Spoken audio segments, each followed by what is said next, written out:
Բարև ձեզ, հարգելի հեռուստադիտողներ, հետևորդներ, 168 TV-ի եթերը մորախնդրի հերթական թողարկումն է, հյուրընկալել եմ իրավապաշտպան, լրագրողներ հանուն մարդու իրավունքների ՀԿ-ի նախագահ Ժաննա Ալեքսանյանին։ Ողջույն ձեզ։ Տիկին Ժաննա, շնորհակալ եմ շատ հրավերն ընդունելու համար։ Մենք պարբերաբար հանդիպում ենք եւ ամեն անգամ արձանագրում ենք մարդու իրավունքների առումով այն սարսափելի հետընթացը, որ կա մեր երկրում, ամեն օր ավելի ու ավելի շատ քաղբանտարկյալներ, շոու տեսարաններ, մասկի շոուներ, որոնք հիմնովին խախտում են մարդու արժանապատվությունը, ինչի համար է արվում այդ ամենը, Տիկին Ժաննա։ Սա ձեզ հարցնում եմ հաշվի առնելով նաև, որ դուք անձնապես լավ ճանաչում եք այս վարչախմբի ղեկավարին, աշխատել եք նրա հետ, նրա անձնային որակներն էլ գիտեք։ Եվ որևէ նորմալ բանական մարդ, առավելևս իշխանության ղեկավար, պետք է որ այս ամենի հետ հաշտ չլինի, բայց մենք տպավորություն ունենք, որ հենց ինչ պատվերով է այս ամբողջը իրականացվում։ Դժվարանում եմ ասել, որ իր պատվերով,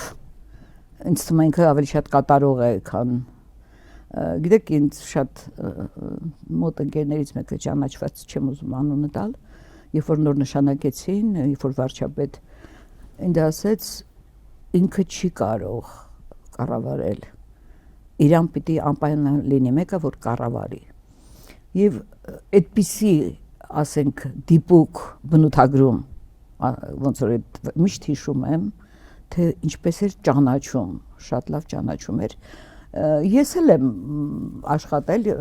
այդ ով որ ասում էր տղամարդեր, իրենց միտքը մի քիչ ավելի սթափ ու վերլուծական միտքը ավելի հզորական կանանց երևի, մենք մի քիչ ուրիշ կողմից ենք նայում։ Ես աշխատել եմ մոտ 2 տարի հայկական ժամանակում եւ հիմա որ համեմատում եմ, առանձնապես մեծ տարբերություն չեմ տեսնում, փոփոխություն իր աճի, հա, մասով։ Ուղղակի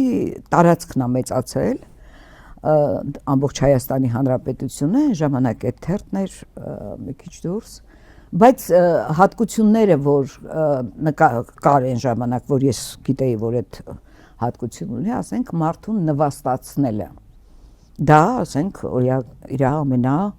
ոչ մի կերպ չի փոխվել, չէ՞, թվում էր, որ մարդը առաջ է գնում, այսպիսի շփումներ, դրսերի, մակրոնների, չգիտեմ, ինչ որ մի փոփոխություն պիտի լինի, ասենք, ցիվիլ առնվազն։ Ունեք ինքը ասում էր, ընդամենը մի հատ գիրք եմ կարդացել, արկածային ինչ որ մի գիրք էր, որը միշտ հպարտանում էր ու կարծում էր, որ իրան բավարար է, էլի, որ այդ մի գիրքը կարդար, կամ նավապետ գրանտի, որ հիմա չեմ հիշում, այդ տիպի մի գիրք էր։ Ոչինչ չի փոխվել, ամրացել են իր այդ հատկությունները, ասենք, նվաստացնելու, ստորացնելու։ Հիմա, ասենք, դա առաջին իր երևացող հատկություններ են, էլի, դենց, գիտեք, դժվար է, երբ որ մարդու մասին խոսում ես, չնկատել նաև ինչ կարող ենք մենք ասել դրական իր մասին։ Ինչ կարող ենք ասել, այսինքն մարդուն դատում ես իր արարքներից, իր վարքագծից, ինչ է ինքը թելադրում, ինչ է ինքը խոսում, ասենք,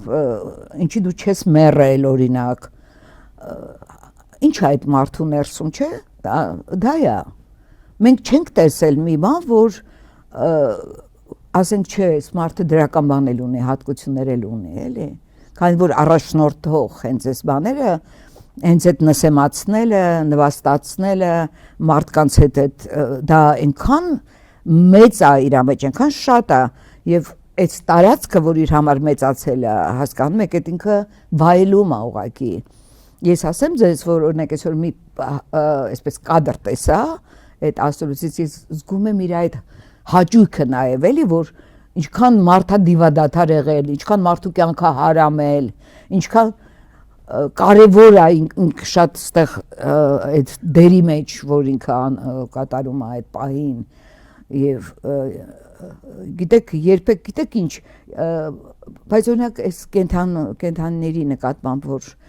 նույնիսկ կենթանիներին էր ինքը նվաստացնում, հասկանում եք, այդ որ քնացնում են, հրապարակայնորեն տեղափոխում են, ցույց են տալի, այսինքն պատկերացնում եք, այդ աստիճանի, որ դու նաև կենթանու նկատմամբ, սա մի քիչ այլ բան է, եւ գիտես մարդը դիմանում է ինչ որ բաների, մենք մերժում ենք բարձա, բայց կենթանու նկատմամբ անպաշտպան տիրոջը ձերբակալում տանում ես ու կենթանիների հետ ոնց ուզում վարվում ես։ Այն էլ ոնց ես ձերբակալում։ Իր տուն մտնում ես, երբ մարդը չի դիմադրում, ինքն էլ 70-ամյա մարդ, ցուցադրաբար իրեն պարկեցնում ես իր իսկ տան գետնին, երբ շատ լավ գիտես, չէ՞ որ իր ընտանիքի անդամները, մեծահասակ մայրը, թոռները, այդ կադրերը պիտի տեսնեն ու այնքան ստահակ ես, որ դրա հաջորդ օրը քեզ հարցնում են այդ մասին, թե ինչու այդ կերպ բերման ենթարկվեց քո քաղաքական անդիմախոսը, ասում ինձ չի հետաքրքրում, ես չեմ նայել։ Սուտ, ակնհայտ է, չէ՞ որ դա իր համար է նկարահանվել, այդ կադրը իր համար է նկարահանվել։ Հատուկ պետք է նկարահանեին իրեն ցույց տային։ Ինքը վայելում է ուղղակի այդ, ինքը այդպես է հաղթանակ զգում, այդպես է իրան ինքնահաստատված զգում։ Հասկանում եք, երբ որ ասենք ուժայիններ է ուղարկում, մարդուն այդպես նվաստացնում են, ստորացնում են, դες ուզում եմ ասել, որ ես այդ հատկությունը, որը մենք բոլորս տեսնում ենք դեռ այն ժամանակ, երբ որ ինքը 23 տարեկան էր, որ ես աշխատում էի Հայկական ժամանակ թերթում։ Իր մոտ դա առանձնացված մի հատկություն։ Ես գիտեք ինչ, այն ժամանակ էլ էր այս վիճակը էլի։ Չեմ ուզում մի ուրիշ առիթով շատ բաներ կարող եմ օրինակներ բերել տարբեր, բայց հիմա չեմ ուզում դրա վրա շատ կանգ առնեմ։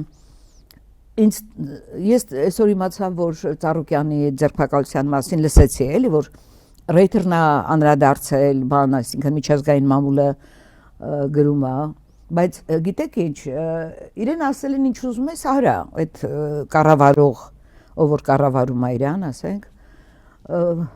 ինքն էլ անում, ինքը էս կարա անի, ասենք, եթե ինքը ուրիշ ընդունակություն ունենար, մյուսներն էլ էին անում, չէ, ասենք, Սերժ Սարգսյանը, երբ որ 16 թվականին այդ դեպքերը եղան, Սարի թաղի դեպքերը երբ որ եղան, ես այն ժամանակ էլ եմ հետաքննությանը մասնակցել Human Rights Watch-ի, մենք ժուրնալիստները ահավոր վիճակում, այնտեղ գիտեք ինչ էին արել, ասել են թող ժուրնալիստները հավաքվեն միտեղ, որ իրանց չվնասենք։ Ու երբ որ բոլորը միտեղ հավաքվել են, ռոմբերը գցել են ուղի ժուրնալիստները, դա Վովայի բաներն էր, էլի հաճույքներն էր, որի հետ դեպ ցենց կոնտակտներ ուներ Նիկոլ Փաշինյանը, երևի շատ բան սովորել է հենց այդ Վովայից այն ժամանակ։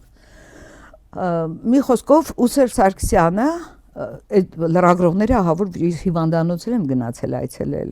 Հավատացեք, այն ժամանակ Ամերիկայի դեսպանը եկել էր այցելում էր այդ բաների։ Բայց հետո Սերժ Սարգսյանը ասեց, որ լրագրողները թող մոռանան ինչ որ եղել է, ասենք, ու վերջ։ Ասենք, իսկ մենք հիմա ուրիշ գործել է, ոչ թե ես դա արդարացնում եմ, ասենք, բայց ո՞ց պիտի լրագրողը դա մոռանա։ Բայց այդ հարուցված քրեական գործերը կարճել է Նիկոլ Փաշինյանը 16 թվականից քննության հարուցված քրեական գործերով լրագրողների նկատմամբ այդ բաները, այդ պայթուցիկները, այդ վնասվածքները, չգիտեմ, քրեական գործեր կային հարուցված։ Ես մեկ էլ գիտեք ինչն եմ հիշում, Տիկին Ժաննա, 2018 թվականի մայիսի 7-ին, այսինքն Նիկոլ Փաշինյանի վարչապետ դառնալուց 1 օր առաջ, Հայաստանում Եվրամիության պատվիրակության ղեկավար դեսպան Պյոտր Սվիտալսկին գնացել էր Անդրեաս Ղուկասյանի դատավարությանը եւ այդ դատին Անդրեաս Ղուկասյանը ազատ արձակվեց դատարանի նիստերի դահլիճից։ Աննախադեպ բան էր, որ դեսպանը գնում է որևէ այն էլ քաղաքականացված դատավարության։ Ես մասնակցել եմ շատ դատերի 90-ականներն եք ասում։ Չէ, 2000-ականներ էիս ասել։ Դեսպաններ էին գնում Այո, դատերի։ Ֆրանսիայի դեսպանը, օրինակ Բա հիմա ինչի չեն գնում։ Այմ հարցը դա է Տիկին Ժաննա։ Հիմա ինչի չեն գնում, ուր են այդ դեսպանները։ Դե հիմա դուք տեսնում եք ինչ խաղեր են այդ Եվրոմիության։ Հիմա դուք տեսնում եք ոնց է ապականվել ամեն ինչ, էլի, դրսում այդ այսպես ասած արևմտյան արժեքները, երբ որ Եվրոմիության կամ Եվրոպայի խորհրդի հետ հանձնակատարի կամ չգիտեմ իրանց դեմքով է դա ներկայացվում։ Ես հիմա ուղղակի միշտ խոսում եմ միջազգային կազմակերպությունների մասին, իրավապաշտպան իդեպ նայեք հիշեցի հիմա ընտրություններից առաջ նախընտրական շրջանում այն հոգեկան հիվանդությամբ տառապող Արմեն Հովհաննիսյանին Մասիսի գյուղի անունը չեմ հիշում, որին բերման էին ենթարկել ոստիկանություն եւ հետո հոգեբուժարանում ես նայեք այս առյուծի դեպքը ես ոչ թե համեմատում եմ, այլ ես միանգամից էնել եկավ, էլի, հասկանում եք, նա հիվանդ, ասենք այդ մարդուն, որը հիվանդանոցում ինքը գրանցված հիվանդ էր, հոգեկան առողջության խնդիրներ ունեցող եւ բոլորը գիտեին ամբողջ գյուղը եւ գյուղապետից էլ ինքը ասեց, որ ես իրավունք չուներ տանելու, պետք է շտապօգնություն կանչեմ, բայց տարան, ընդ որում ուշադիր եղավ, որ 2 օր պահել են իրան ոստիկանություն, որտեվ գյուղապետարանի աշխատակիցը ասեց ինչքան էր ինքը 14-ին իրան բերել են, 16-ին հետո տեղափոխել են հոգեբուժական անհավասարակշիռ պահվածքի համար։ Ու հիշենք ինչի համար էին տարել, պաստառ պոկելու։ Ուզում էի շարունակել այդ պաստառ պոկելու եւ պաստառի այդ մի հատված պոկելի եւ գիտեք Դավիթ ջան, ասենք ընտրությունների նախընտրական շրջանում մահվան դեպքը, որը ուղակի կապված է ընտրությունների հետ, այդ մասին հայտարարություն արել Human Rights Watch-ը։ Առանձնահատուկ, բայց դուք տեսաք քաղաքական ուժերի, որոնք խոսային դրա մասին։ Ընտրություններին մասնակցող ոչ մեկը, հասկանում եք, այդպես եթե մարդու հետ ինչ է անում ոստիկանությունը, ընդ որում իրան հոդվածը որ հարուցել էին, ապօրինի հոդված խոչընդոտելը նախընտրական քարոզչության եւ այլն, հետո պետք է վարչական ինչ որ ով է պատասխանատվության ենթարկվում այդ գործերով։ Կամ հիմա ասենք սա որ կենթանիների հետ դու կարող ես տենց վարվել, դու հասկանում ես սա մի արտառոց բան է։ Այդ անպաշտպան կենթանի, այսինքն դու վրեժ խնդիր ես լինում, որ Ծառուկյանը վատ զգա իր ընտանիքը, վատ զգա իր հարազատները, վատ զգան, որ իրենց կենթանիների հետո մի 3 օր սոված էին այդ կենթանիները, թույլ չէին տալիս եւ այդ ենթակա կառույցները իրավապահ համակարգը, գլխավոր դատախազ, քննչական կոմիտե, չգիտեմ, ասենք իդեպ ասեմ, որ գլխավոր դատախազուհին մոտ 10 օր առաջ հրապարակել էր ինչ-որ տվյալներ, որ հանրության վստահությունն է վայելում դատախազության աշխատանքը, ավելացել է, գնալով ավելանում, ինչքան իրանք, ասենք, որ ինքը որևէ դերակատարություն չունի, դատախազը գլխավոր, ինքը կատարում է Նիկոլի պատվերները, ընդամենը, ասենք, մասնագիտական արժանապատվություն, այս մարդիկ չունեն,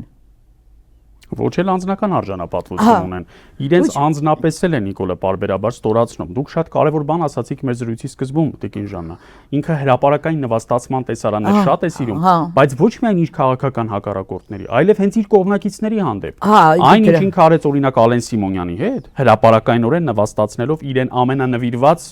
այսպես ասած համախոհին կամ գաղափարակցին, եթե իհարկե իրեն գաղափար ունեն, հենց դա էր, ինքը պարբերաբար հենց իր թիմակիցներին է փչացնում։ Ինձ թվում է ինքը նույնիսկ Ալենին կոտրել էր, որ ամեն խոսքից Ալենը ասում էր, որ ես Միքայել հետ եմ վարչապետից։ Բա հետո ասում էր կոտրել էր էլի իր այդ։ Ասում էր 8 տարի ես ավտոմատը ձեռքիս առաջնագծում եղել եմ այս քաղաքական իշխանության, այսինքն ինքն էլ է զգում, որ իր ծառայությունները գնահատված չեն, որքան էլ իրենք փորձում են պապից ավելի կաթոլիկ երևալ։ Ես պատկերացնում եմ, թե ոնց է խոսում իրանց հետ Նիկոլ Փաշինյանը, եթե մենք հրապարակային տեսնենք։ Հանդիպումներում, այո։ Այո, թե ինչպես է վարվում, խոսում, օրինակ դեպքում կարող են ասենց կոտրվեն, այն որ ասենց նայում են, գնում են, սարսափելի է, իհարկե, գիտեք, մենք հիմա նախկիններն էլ են տեսնում, որ ասենք ես կամ Նինան Կարապետյան կամ մենք միշտ նույն քննադատություն նույնն ենք եղել, Լուսահոգի Ավետիք Իշխանյանը, Ավետիք Իշխանյանը, հա, միշտ եղել ենք, այսինքն իրոք այդ մարդու իրավունքների խախտումների քննադատը եւ այլն, ասենք նույնիսկ մարտի 1-ի դեպքը, որ սարսափելի մթնոլորտ էր, սարսափելի իրոք, այն վաղտել հետաքննությանը մասնակցել եմ այդ բաների եւ շատ լավ տեղյակ եմ այդ ամեն ինչին, բոլոր այդ զոհվածների տներում եմ եղել եւ այլն, բայց մեկը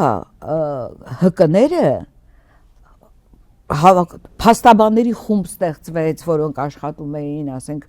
բան հետո այդքան շատ չէին փաստաբանները եւ իսկ հետո ՀԿ-ները կային, որոնք միշտ ասելիք ունեին եւ հետեւողական, ասենք, պայքարում էին, դատապարտում էին, դատախազությունը մի խայտարակ բայց հիմա այդ սա անում է մի մարդ այդ ամեն ինչը ու այդ մարդը ես ուղղակի շատ եմ զարմանում, որ այդպիսի հաջողությունների է հասել այդքան ենթականեր ունի այս երկրում, որ կներեք, որ տենց պրիզնատ են եկել Իրան, էլի, այս բառերի համար ռուսերեն, այսինքն ես նայում եմ հիմա չկան ՀԿ-ներ, որոնք դատապարտում են, ասենք ես տեսա, որ այդ պալատական իրավապաշտպանները ուրեմն Ծառուկյանի դեմ են շարունակում խոսել, ոգևորվել են, որ պետքա հենց այսպիսիներից ազատվել, այդ Ռուսաստանի հետքը եւ այլն։ Ասենք, բայց թե ինչ միջոցներով են դա անում, ոչ մեկը դրան չի անդրադարձել։ Պատկերացնում եք։ Տիկին մի առանձնահատկություն կա, որ ընտրություններից հետո նախընտրական շրջանի վերջին փուլում եւ հատկապես ընտրություններից հետո սա ուժ գնացրել է իր ռեպրեսիվ ապարատը։ Նախ քաղաքական միտք արտադրողներին է բանտարկում։ Օրինակ ասենք Արմեն Աշոտյան, Ավետիք Չալաբյան, մարդիկ, որոնք ունեն քաղաքական միտք։ Եվ քաղաքական կազմակերպությունների ղեկավարներին, ասենք օրինակ Անդրանիկ Թևանյան, նույն Ավետիքը Չալաբյան հայ-ակվեի ղեկավար, Արեգնազ Մանուկյանին են կալանքի տանում, Դավիթ Ղազինյան, ի վերջո Սամվել Կարապետյան, Գագիկ Ծառուկյան, Սրբազաններ։ Մենք կային էլի, չէ, Գալստյան, չէ, Խաչի Գալստյանը տնային կալանքի տակ է, Ալեն Ռևոնդյանի քաղաքագետ հաղորդակցությունն է սահմանափակված։ Եվ 100-ից ավել քաղբանտարկյալ կամ Մելիքյանին ազատեցին համալսարանից։ Մենք մեր հաղորդման լուսագրերում պարբերաբար քաղբանտարկյալների լուսանկարները դնում ենք, այնքան շատ են, չեն կողմնորոշվում ումը դնել, ումը ոչ, տեղ չկա այդքան։ Բայց ինքը հետևողական անում է, ամայացնում է քաղաքական դաշտը, բոլորին փորձում է լրացնել Տիկին Ժանա եւ փաստորեն նաեւ կներեք ամորձատել քաղաքական դաշտը առհասարակ, այսինքն իրենից բացի ոչ մեկ չպիտի խոսի։ Բացի այդ թողնում նրանց, ովքեր իրան ենթակա են, հա, ասենց իր առաջ ասենց կանգնում են դրանց։ Արամ Զավենի Սարգսյան օրինակ ինքը պետք է քաղաքական դաշտում։ Եվ ՀԿ-ներն են լիքը այդ ձևի, որ ասենց ինքնամոռաց ծառայություններ են մատուցում եւ հա դրանք էլ արևմտամետներ, այսպես ասած, խայտարակություն, հա, դե հասկանալի է։ Ու ես ուղղակի ինչ են ուզում այդ Ավետիք Չալաբյանից օրինակ։ Գիտեք, շատ պատահաբար ես չէի ճանաչում Ավետիք Չալաբյանին, այն որ առաջին գործը իր վրա հարուցել են, պատահաբար կարդում եմ ինչ-որ միտեղ այդ տվյալները, հետո սկսեցի խորանալ, հետո իմացա, որ այդ ձայնագրությունը հրապարակել է մի հատ Չախոյան անունով իր թերթը, չգիտեմ ոնց է կոչվում, ու ամենաահավորը զանգեցի իմ գոլեգաներից մեկին, որը մամուլի բանի հսկողության ՀԿ-ներից մեկին, հարցրեցի այդ թերթի մասին, դու գիտես անունը Դավիթ, ես չեմ հիշում։ Medianews.site։ Հա, որը գրանցված չի։ Պատկերացնում ես, որը գրանցված չի, այդ որ իմացա, այդ ձայնագրությունը մոնտաժված, որ հրապարակվել է, ոչ է փաստաբաններին է ճանաչում, բայց ես առաջինը զանգեցի, որ իմանամ ով է Ավետիք Չալաբյանը, էլի, որ այդքան կեղծիքների են գնացել։ Խայտարակ, այսինքն դա մի ամբողջությամբ ապօրինի մի գործ, որ չես կարող անտարբեր մնալ, էլի։ Ու ես զանգեցի իմ ընկերներից մեկին, քաղաքագետ, ինքը շատ նորմալ խոսեց Ավետիք Չալաբյանի մասին եւ գործի մասին իր կարծիքը հայտնեց։ Բան ես ուղղակի ուզում եմ իմանալ ինչ մարդ է, որ այդպես չգիտեի։ Ու ասենք ոչ մի բան դուք չկարողացաք ապացուցեք, ինչ արեցիք։ Ինչ եք ուզում հիմա այդ մարդկանցից էլի, ասենք պահեցիր բերթում։ Գիտես ինչն է բանը, որ չի հասկանում, որ ինքն է նվաստացած։ Այսինքն եթե մենք նայում ենք հիմա Ծառուկյանին, որին ինքը նվաստացնում էր եւ այդ կադրերը, որ հրապարակում են եւ այլն, պարզ է, չէ, որ Փաշինյանի սրտի բանը, որ բավարարում են իր այդ սրտի ցանկությունները, բայց Ծառուկյանի նկատմամբ համակրանքը հանրային աճեց։ Ես նախ չեմ սիրում, երբ որ սկսում են ասել, բա Ծառուկյանը, կներեք, Ծառուկյանը էսերներ, բայց ես դա չեմ ասում։ Ես միանգամից ասում եմ, որ Ծառուկյանի հետ չպետք է այդպես վարվեք կամ Հայրապետյանի հետ չպետք է այդպես վարվեք, ոչ մեկի հետ։ Մենք հիմա անձանցից վերանում ենք։ Մեզ համար հիմա կարևորը այն է, որ անթույլատրելի արարք է տեղի ունեցել։ Այո, դա ու վերջ, բայց հիմա սկսում են մի հատ երկար ճար գրել ու հետո, չգիտեմ, բայց մարդու հետ ասեմ ավելին, Տիկին Ժաննա, դուք էլ ես էլ վաղը դեմ կլինենք իշխանափոխությունից հետո Նիկոլ Փաշինյանի հանդեպ անօրինական գործողություններին, որովհետև նա պիտի պատժվի բացառապես օրենքով եւ արդարադատությամբ։ Իհարկե, որովհետև մենք մեր երկիրն է կործանվում։ Մեր երկիրն է, որ ասենք դու տեսնում ես չկա ոչ մի հիմա ինչի է ինքը ցնցում Նիկոլ Փաշինյանը, ինչ վիճակ։ Անօրինա ինչ էր անում եկեղեցու դեպքում բացահայտ անօրինական չէ։ Հիմա շարունակելու է արդեն երկրորդ փուլն է անոնսը։ Բացահայտ նույն այդ բանը Ծառուկյանի վրա հարցակում այդ կենթանիներին տանելը, բայց այսօր կարդացի այդ վայրի կենթանիների պաշտպանության ինչ որ հիմնադրամ կա։ Դրանց հայտարարությունը դա մի զզվելի նողկալի մի հատ հայտարարություն, որ իրավունք չունեն կենթանիները նոր տես իմացաք, որ այնտեղ կենթանիներ կան։ Կամ այդ որ հիմա դուք տարել եք կենթանաբանական այգի, ավելի լավ եք պահելու, քան Ծառուկյանն է այդ կենթանիները։ Տեսանք ինչպես պայծիկ, մեկը սատկեց։ Հա, դա որյալ է, ես այդ կարծիքին եմ, որ դա դիտավորյալ է։ Իրեն հատուկ ցավեցնելու համար։ Չգիտեմ, շատ ծանր է, շատ ճնշում է այս մթնոլորտը մարդկանց վրա, եւ պատկերացրեք, կայացել է այդ վախի մթնոլորտը Հայաստանում, դու տեսնում ես անցյալ օրը մի տղամարդից կանգնացրեց փողոցում, դից ասма ժամանակ ունեք ինձ 5 րոպե լսեք, ասի լավ, ասма ուղղակի մարդ չկա որ հետը խոսեմ, վախենում եմ, ասма ում հետ խոսեմ, հարևաններիս հետ չեմ խոսում, ասма ուղղակի գիտեմ որ դուք ասма ասենց հրապարակային ելույթներ եք ունենում ու սկսեց մի քիչ լսեցի որ այս մարդը թեթևանա, բա դու այս երկիրը ոչինչ է Նիկոլ Փաշինյանի համար ինքը գոյություն չունի, գիտես, ոնց որ հատուկ ինքը պետք է ավիրի եւ ոչ միայն ֆիզիկական ավերներ, ասենք այդ որ լսեցի որ Արարատ ցեմենտի աշխատակիցների կազատվեն աշխատանքից, եթե մի հատ բողոքի բան, ոնց թե դու ով ես լսի, որ մարդկանց զրկես այդ ամեն ինչից, բողոքելու, իրանց կարծիքը հայտնելու, խոսելու իրավունքից Այսինքն դու պատկերացնում ես, երբ որ գալիս են այդ ցածրորակ, ինչ ասեմ, էլի, ու անամոթ, անբարո ու պետքա դատեն են մյուսներին, իրենք են դատում ու որոշում, թե ով ինչ պիտի անի, էլի։ Ու քանի որ այսքան ենթականեր կան, ես տեսնում եմ, որ գոհացնողներ կան, ինքն է շարունակում է։ Ու հիմա գիտես ես նույնիսկ այս քննադատությունները ավելորդ եմ արդեն համարում երբ պիտի գա այդ ընդվզման պահը ճիշտ ասած անցյալ օրը Անդրեաս Ղուկասյանի հարցազրույցն էի լսում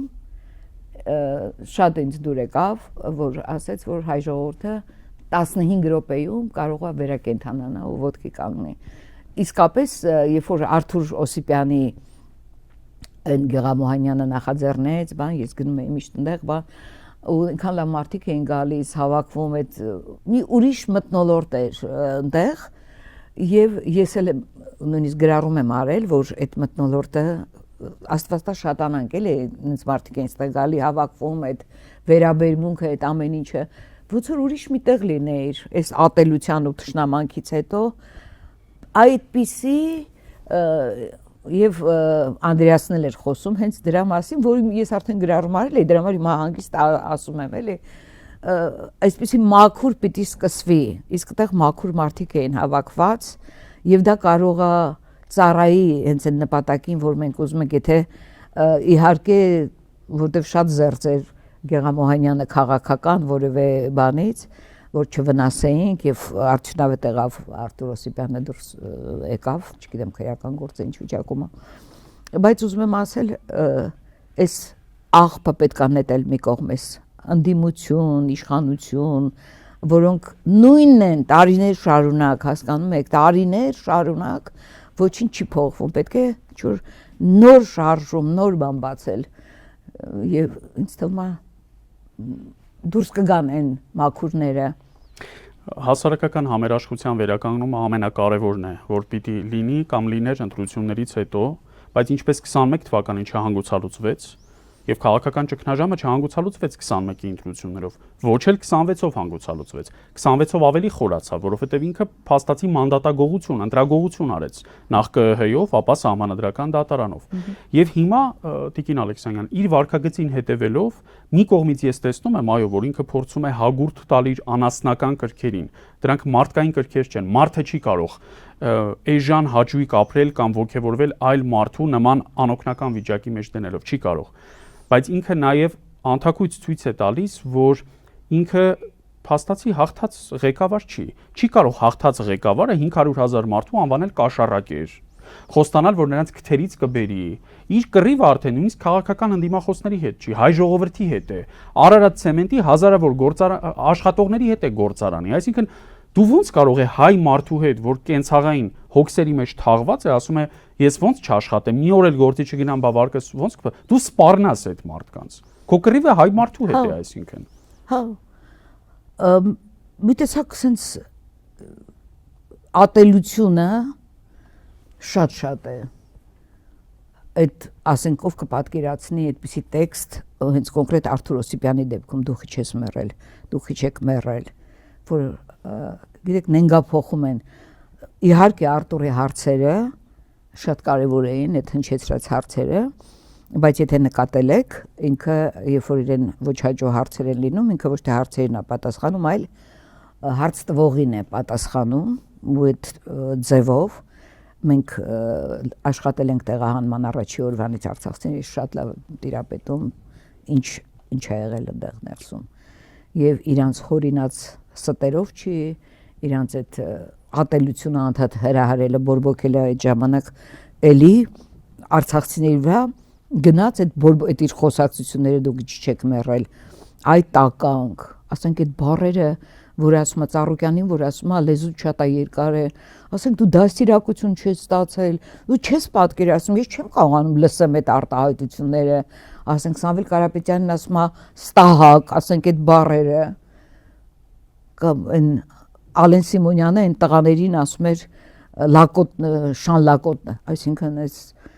հայոյախոսությունը այս ատելությունը թողտվությունը հասկանում ես ոչ մի բազա չունեն Վահագն Ալեքսանյան Կոչեցյալը, որ հիմա ազգային ժողովի փոխոսնակ է գալիս, լրագրողներին անվանում էր վերբալ մարմնավաճառներ եւ մնաց անպատիժ դե բոլորն են անպատիժը առաջին հերթին է այնտեղ Խրախուսվում են մի բան էլ դրանից հետո ծառայողական առաջխաղացման հիշում եք այն որ կաթողիկոսի գլուխն էր քարով ջարդում հա մեկ ժամ անգամ չանցկացրեց անազատության մեջ այդ անձը ու այդ բանը որ ով իմ կողքին է նա ինչ ուզենա կարա անի եւ ինքն էլ է հենց տենց անում ինչ ուզում անում է ու որը ոչ մի հետևանք չի առաջացնում էլի Իսկ Արմեն Գրիգորյանին տարան սպանեցին օրինակ շատ ավելի անմեղ մի խոսք ասելու համար Ռուբեն Հակոբյանի խոսքը սահմանափակեցին ընդամենը որովհետեւ ասել է սահմանադրության վրա ոտքերդ մաքրում եք ճիշտ է ասել եւ այդպես շարունակ Ես գիտես Դավիթ ջան մա տես ասեմ չմոռանամ Ճիշտ ասած ես անդադ մտածում եմ քաղբանտարկյալների թեմայով ինչ կարելի է անել քանի որ ճիշտ է ընտրություններ էր նախընտրական շրջաններ էր մի խայտարակ վիճակ այդ սպառնալիքների ու այդ բաների տակ էր անցնում փաստաբանները անդադ վազվզում են չգիտեն այս մեկի պաշտպանեն բայց կա այսպիսի մի պրակտիկա այդ քաղբանտարկյան երբ որ հավաք ես կազմակերպում գալիս են այդ փաստաբանները ժամանակ են գտնում այնուամենայնիվ մեկտեղում են այդ բոլոր տվյալները հրավիրվում է մամուլը կարող են իրավապահ մարմիններ էլ հրավիրել մենք շատ ենք կազմակերպել այդպիսի քննարկումներ որոնք միանշանակ արդյունավետ են էլի եւ մամուլը լուսաբանում է անդադ այդ ամեն ինչը հասկանում եք մենք չգիտենք որքան է քաղբանտարկյալների թիվը ասենք օրինակ երեք իմ ծանոթներից մեկը պատմում էր որ Թալինում իրանց հարևանի տղային են տարել, որտեվ ուժեղ Հայաստանի պաստառներ կախել բալկոն իրենց պատշգամբից։ Ասենք ու տենց լիքը դեպքեր կարող են լինել։ Իդեպ ասեմ քեզ որ մարզերից մեկից, չեմ ուզում նույնիսկ մարզյանուն, տամ որ այդ կնոջը չվնասեմ, մի հատ կին ինձ զանգեց, ասեց որ ինձ ազատեց աշխատանքից այս մարդը։ Ասեց որովհետև ես բարձրաձայն ասել եմ, որ ես Նիկոլ Փաշինյանին չեմ ընտրելու։ Ասում է, քանի որ տղաս բանակից նենց վերադարձավ, ասում է, մի ահավոր վիճակում էր վերադարձել ու ես ոնց պիտի ասում ես իրան ինչ-որ։ Մտածում եմ ինչով օգնեմ, հիմա այս կնոջը գրելն էլ այն չի, որ չվնասես, բան, բայց ինքը շատ տենց ըմբոստ էր եւ իմ գոլեգաներից մեկի հետ քննարկում եմ այս հարցը, ինքը մարդ ուներ այդ մարզպետարանում զանգեց իրանց ասեց որ եթե դուք չվերականգնեք իրան աշխատանքի հետո որ ազատելա գործից կստանա խայտարակ հոդված իր մասին 5 րոպեից հետո վերականգնեցին այդ կնոջի աշխատանքի։ Այսպեսի դեպքեր էլ կա, ես չեմ ուզում նշեմ ոչ մարդը, ոչ բան, որ ուրախ էի, որ այդ կինը ու ինչ էր անում, մակրուհի էր։ Ձեր ասած դրվագը շատ կարևոր է ցույց տալու անհատական վճռականությունը,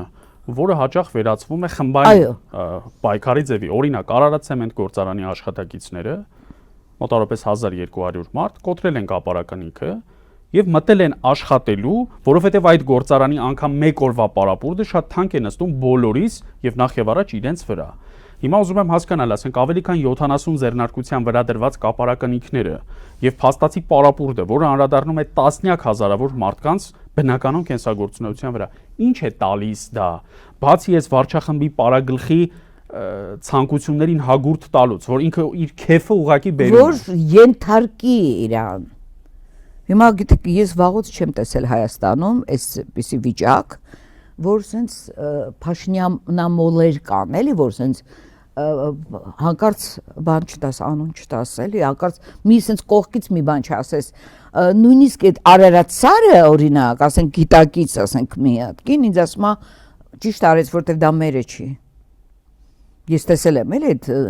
զոմբիացված ինչ աստիճանի, էլի, հասկանում ես, ու չգիտեմ ոնց առաջացավ այդ զանգվածը, բայց այդ զանգվածը չի խանգարում այն մի զանգվածին, որը հələ մի քիչ քնած է, էլի։ Շատ եմ ուզում, որ ինչ որ սենց մի բան եւ այդ քաղբանտարկյալների թեմայով ես ուզում եմ առաջարկում եմ, եթե նայեն այս եթերը, փաստաբաններին պատրաստ եմ օգնել, միասին կազմակերպենք մեծ քննարկում եւ ներկայացնենք այդ մեղադրանքը, որտեվ շատ կարեւոր է, երբ որ դու ամբողջական ես ներկայացնում, հասկանում ես, եւ դա դուրս է գնում եւ դա թարգմանվում է, դա էլ կարող ենք անել, ուղարկել, շատ կարեւոր է հրապարակել անընդհատ շարունակ բարբերաբար։ Ճիշտ եք, Տիկին Ժաննա, ես ուզում եմ հիշեցնել, որ 22 թվականի օգոստոսին նաեւ ձեր մասնակցությամբ մի այդպիսի համաժողով արեցինք, Չալաբյան այն ժամանակ կալանքի տակ էր, եւ դա կարևոր էֆեկտ ունեցավ միջազգային հանրության համար։ Բայց երբ օրեր առաջ Ուրսուլա ֆոն դեր Լայենը Երևանում էր եւ Հայաքվեն ու Մայր Հայաստանը միասին ընդամենը 60 հոգանոց պիկետ փորձեցին անել,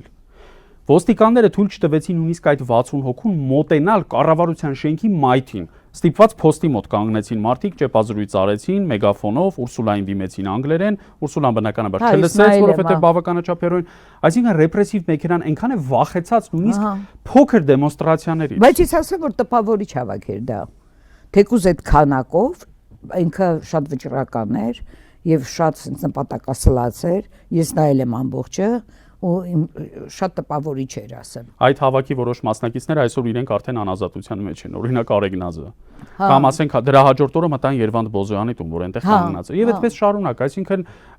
հաջորդը կարող ես դու լինել, սա պիտի լինի բոլորիս կարգախոսը։ Նույնիսկ մարդիկ, որոնք պնդում են, թե իրենք քաղաքականությամբ չեն զբաղվում, այդ հիմարագույն արդարացում թեզը, նույնիսկ իրենք հաճախ դառնում են հանգամանքների գերի։ Հիմա օրինակ տասնյակ հազարավոր մարդիկ, որ Ծառուկյան ընկերություններում էին աշխատում, բայց կամ սպորտսմենները, շատ ամոթալի է, սպորտսմենները, որ քաղաքականությամբ չեն զբաղվում, իրենց չեզոք են պահում։ Մի սպորտսմենին տեսա, որ բավական բան խոսում։ Իսկ պիտի լինեին հարյուրներով։ Այո, այո։ Ասենք ինչի չեն խոսում, ինչ ունեք կորցնելու, ինչ պիտի անի, էլի։ Բան տա ուղարկելու, այդ խոսելու համար էլ։ Չգիտեմ, մենք պետք է ինչ-որ բաներ անենք, գործողություններ, որ գոնե միջազգային իրավապաշտպան կազմակերպությունները կարծում են, որ տեղյակ են, կարծում են, որ հետևում են, որ տեսնենք, երբ կհրապարակեն, ինչ կանեն։ Եվ քանի որ մենք տեսնում ենք, թե ինչ վիճակ է աշխարհում, ինչ է կատարվում, չեմ կարծում, որ այդ օրինակ Human Rights Watch-ի կամ Amnesty International-ի համար այդ կարևոր է, մարդիկ ավելի կարևոր են, կարծում եմ, որ կլինեն հաստատ հայտարարություններ։ Եվ ձեր թվարկածները եւ Freedom House-ը ու նաեւ Միացյալ Նահանգների պետքարտուղարության ամենամյա զեկույցները։ Ես դրանք բոլորը կարդում եմ 21 թվականից ի վեր, ամեն տարի արձանագրում են մարդու իրավունքների ավելի վատ վիճակ, քան նախորդ տարի։ Շատ վատ է։ Այսինքն որքան էլ Թրամփը Նիկոլին անվանի իր ընկեր առանց իր անունը հիշելու, կամ այն որ մի անգամ ասաց այն մյուս տղան, the other guy անունն էլ չի հիշում։ Հա։ Բայց ինստիտուցիոնալ մարմինը պետքարտուղարությունն է։ Այդ պետքարտուղարության զեկույցում գրված է, որ բանակում, ոստիկանությունում, այլ փակ հաստատություններում եւ այլն պարբերաբար խոշտանգումներ են տեղի ունենում եւ մարդու իրավունքներին Իդեպ ասեմ, որ բանակի եւ այլ դեպքերը հղում էր անում մեր վրա պետդեպա իր զեկույցներում։ Մենք տալիս էինք էլի պարբերաբար բանտերը եւ բանակը կարծում եմ այդ թուրը միշտ կտրելու է։ Այդպես չի էլի կյանքը։ Ամեն ինչ փոխվելու է։ Փոխվելու է Նիկոլի համար։ Ես տենց եմ կարծում էլի։ Ու այդ զեկույցները, այդ բաները իրենք հետևանքներ են ունենում։ Դուք գիտեք շատ լավ, որ դրանք քաղաքական հետևանքներ են ունենում ճիշտ ժամին, ճիշտ պահին եւ ստանալու է եւ կարծում եմ շատ դաժան կստանա, որովհետեւ այդ գիտեք սովորական են այդքան մեղքերի մեջ մտնել եւ գիտեք այդ Մխիթարյանների դեղ առաջնորդող հոգեվորականներից մեկը Նիկոլի մասին ասել էր անդարձ մեղավոր շատ տպավորվել է ճիշտ ասած եւ այդ հեղինակավոր մարդու այդ հոգեվորականի այդպիսի արտահայտություն ձևակերպում էլ չէի լսել անդարձ այսինքն մեղքերը չի կարող թողություն տալ արդեն այդ վիճակում է էլի եւ եթե իրենք գիտեք իրեն մարդը չի հետաքրքրում բացարձակապես մարդիկ թե ինչ կլինի դրա հետ բացի ինքը իրենից ասենք իրենով զբաղված նույնիսկ իր այդ թիմակիցները դրանք թիմակիցը չեն էլի իր համար օտար են ուղղակի այս պահին պետքա ինքը օգտագործում է խրախուսում է նաև այդ Արուսյակ Ջուլհակյանների այդ մյուսների այդ վայրի այդ արտահայտությունները որ անում են այդ եւ մի բանի մասին էլ կուզենայի խոսեինք Դավիթյան այդ կոռուպցիոն հանցագործությունները անթիվան համար որ իրանք հակակոռուպցիոնը ներկայացնում ես նույնիսկ թվերը հիշում եմ հարուցված քրեական վարույթները որոնք չնայած ավելանում էին 115 այդ վերջին տվյալներն են այն որ հրապարակել են ես հիշում եմ 60 մեղադրյալ չգիտեմ 55 վարչական հսկողություն չգիտեմ այսինքն թվեր են բայց 4 գործ էր դատարան գնացել բայց այդ վայնասունը այդ բանի ընտրակաշարքների այսպես ամբողջ օրը այդ ընտրակաշարքի մասին խոսակցությունները ու չկա մի հատ դատական ակտ մինչև հիմա մինչև այս պահը չկա հիմա ընտրությունները ավարտվեցին իսկ եթե որ ապացուցվի որ այդ մարդիկ որևէ առնչություն չեն ունեցել ասենք Դավիթ Ղազինյանը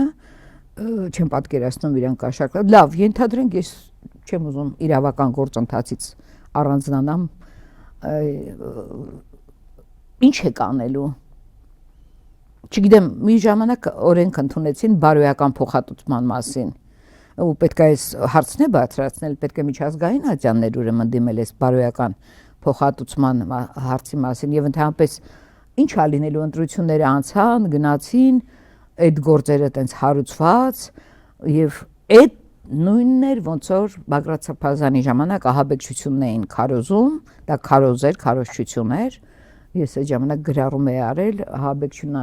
այն է ինչ տեղի ունենում մեզ հետ եկեղեցու հետ եւ այսպեսի հիմա այստեղ էլ այդ ընտրակաշարք ու մարդկանց գլուխը այդպես մտցնում էին այդ ընտրակաշարքների քարոզը թեման էլի ամեն անգամ մտածում են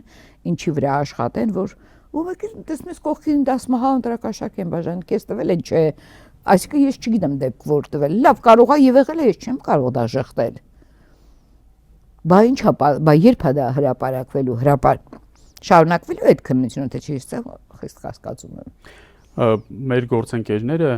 եւ տարբեր ընդդիմադիր ուժերի ներկայացուցիչներ այս ընթացքում հարյուրավոր հաղորդումներ են ներկայացրել ԿՓ կուսակցության տարբեր ներկայացուցիչների կողմից վարչական ռեսուրսի ոչ միայն չարաշահման, այլև օգտագործման, այսինքն մարդկանց ուղղորդված հավաքների տանելու, տարբեր համայնքների տեղական բյուջեներից մարդկանց արտոնյալ լրացուցիչ տողով ֆինանսավորելու մասին։ Օրինակ, Թալինի համայնքապետ Տավրոս Սափյանը դրանով քանիցս աչքի ընկել։ Մարդը բացեիբաց սպառնում էր Թալինում հանգրվանած արցախցիներին, ասելով դրա տեսանյութը կա, որ եթե մեզ չընտրեք, ստեղից վռնդվելու եք, դուք Թալինում չեք ապրելու։ Հա, ես տեսել եմ։ Քրեական հետապնդում այդպես էլ չհարուցվեց։ Բայց այդ ներքին դիտում, արտաքին դիտում, խուզարկություն, տեղազննություն, օպերատիվ հետախուզական միջոցառումներ, որ հազարներով ընդդիմադիրների նկատմամբ բանեցնում եք ու մի քանի բան կարողացել եք կարկատել։ Բահալը ձեր շարքերում լսեք մի հատ մարզպետներ, համայնքապետեր, համայնքների ավականիներ, այդ բոլոր գյուղապետերը, որ քվեարկության ընթացքում առավոտից երեկո տեղամասի կենտրոնում որպես ԿՊ-ի վստահված անձինք,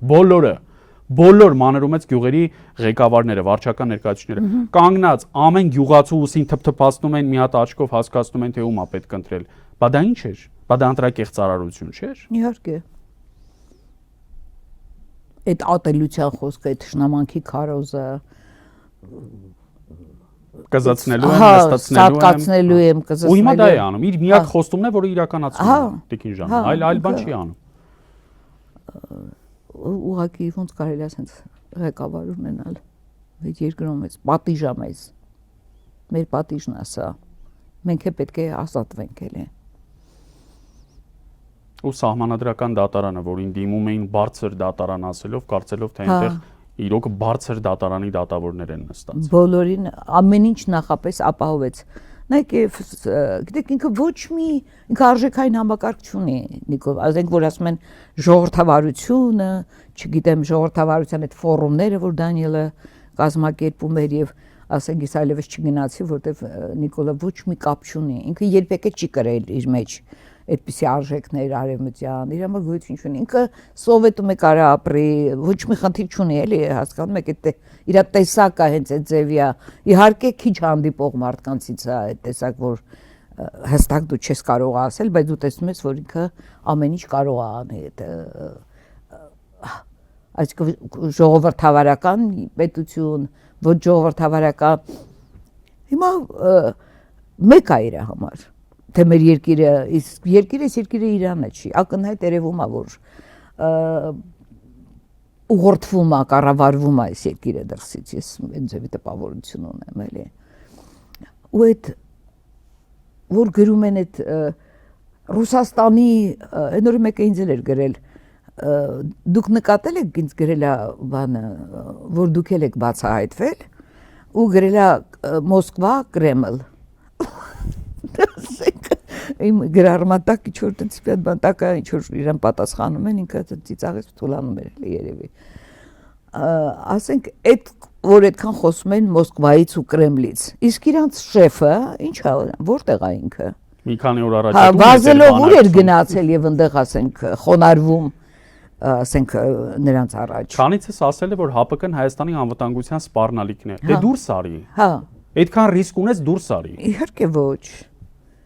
Ծառայում է խոնարհաբար եւ սիրով Ռուսաստանին միշտ։ Ավելին, ինձ թվում է իր իդեալը որպես ղեկավարի կատարելատիպը իր այդքան չսիրած Լուկաշենկոն է։ Հա, ինքը շատ կուզեր Լուկաշենկոին նմանվել։ Իր բռնապետական հակումներով ինքը շատ նման է Լուկաշենկոին։ Բայց Լուկաշենկոն շատ կայացած է։ Եվ իր պետությանը հոգ է տանում, վերջո։ Հա, չէ, այստեղ չի կայանում սա։ Բռնապետ լինելու համար էլ է պետք հիմքեր ունենալ։ Չգիտեմ, ափսոս մեր երկիրը, մեր քաղաքակրթությունը, այդ որ ամեն ինչ է դրել ուզում են ոչնչացնեն ու ասենք դասախոսներին էլ համալսարանից որ հեռացնում են, չէ՞ էլի հատուկ այդ, ասենք պատկերացնում եք այդ ռեկտորը որևէ չափանիշի չի համապատասխանում համալսարանում ռեկտոր լինելու համար։ Ես իր ինտելեկտուալ հնարավորությունն եմ, մտավոր այդ կարողություն, մենք չենք էլ լսում, որ ինքը խոսի, բայց նախկինում լսել եմ, ճանաչում եմ, էլի տենց գիտեմ, ինչքանի հնարավորություններ ունի ինքը։ Ու այդ ձևի մարդիկ են կառավարում, բայց ես իդեպ ասեմ, որ շատ լավ դիսիդենտներին եմ համալսարանի ճանաչել։ Մեկը ձեր առջև նստած է։ Ես նկատի ունեմ այն դասախոսական կազմի, Էդմոն Ավետյանին, առաջին սերնդի։ Այդ որոնք ասենց մի ուրիշ այդ մի քանի հոգին կարող էին ամբողջ Հայաստանում, Երևանում տրամադրություններ ստեղծել ու շատ եմ ուզում, որ հիմա էլի հայտ գան այդ մարդիկ, այդ արժեքավոր, որ ունենք հաստատ, որ մարդիկ կարոտեն այդ տեսակ խոսքի, ու չպետք է վախենալ, պետք է դուրս գալ, խոսել, ասել ու մենք էլ պետք է հետևենք։ Ի վերջո չի կարող ես մակարդակը մեզ իշխել։ Սա որ անդադ բռնապետություն, սա իհարկե արարքները ուրիշ կերպ չես կարող որակել, բայց ինչ բռնապետ։ Ձեր ասածը շատ կարևոր է այն իմաստով, որ Հայաստանում մշտապես եղել են օջախներ, կրթօջախներ, ոլորտներ ամբողջական, որտեղ նույնիսկ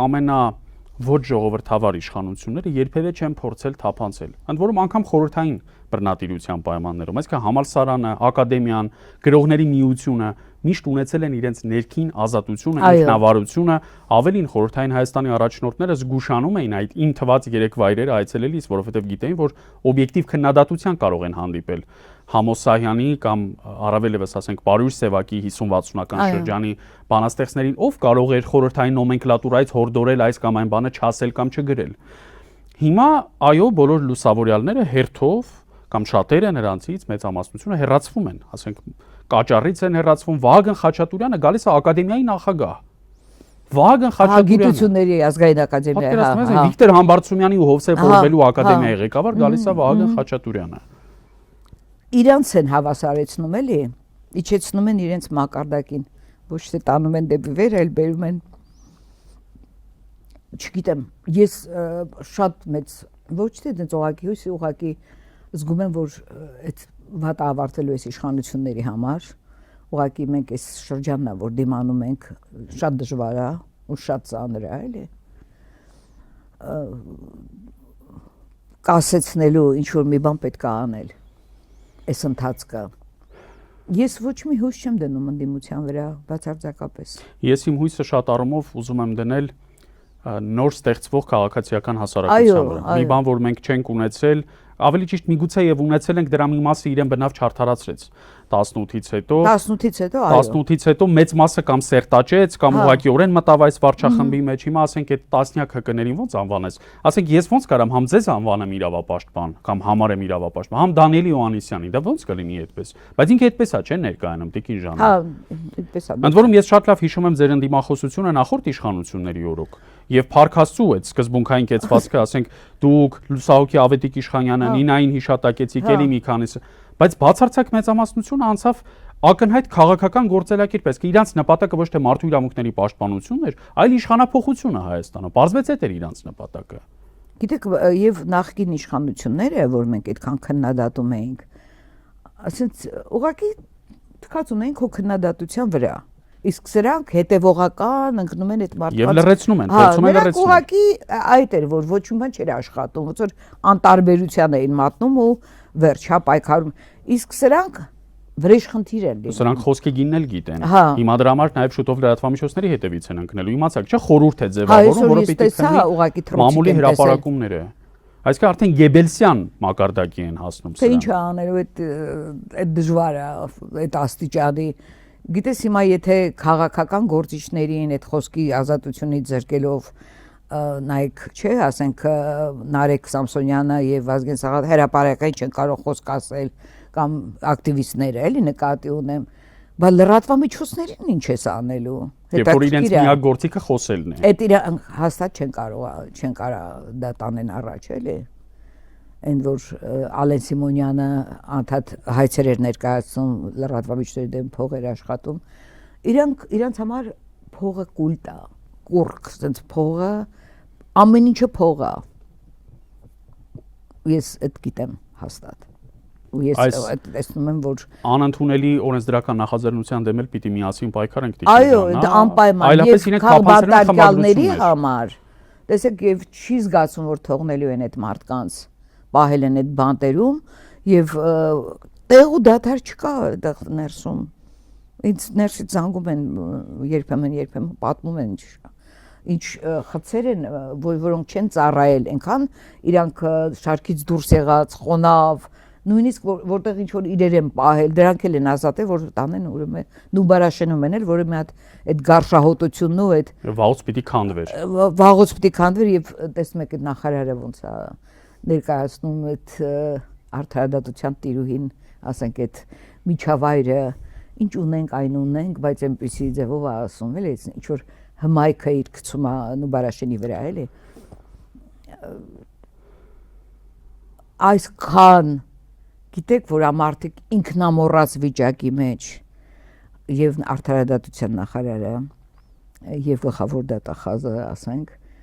որ արդեն բացարձակ չեն թաքցնում, որ իրենք ուրիշ պարտավորություններ ունեն, էլի, իրենք իրենց գործը ունեն, իրեն այդ ամեն ինչ նվիրված է, պատկերացնում ես։ Ազատություն բոլոր քաղբանտարկյալներին։ Այս կարևոր կոչով հավարտենք։ Եվ մենք պետք է ամեն ինչ անենք, որ այդ ազատությունը շատ արագ լինի։ Շնորհակալ եմ շատ հրավերն ընդունելու եւ ձեր սկզբունքային կեցվածքի համար։ Զրուցում է իրավապաշտպան, լրագրողներ հանուն մարդու իրավունքների ՀԿ-ի նախագահ Ժաննա Ալեքսանյանի հետ։ Սա ուրախնդրի հերթական թողարկումներ 168 TV-ի եթերում կհանդիպենք։ Ցտեսություն։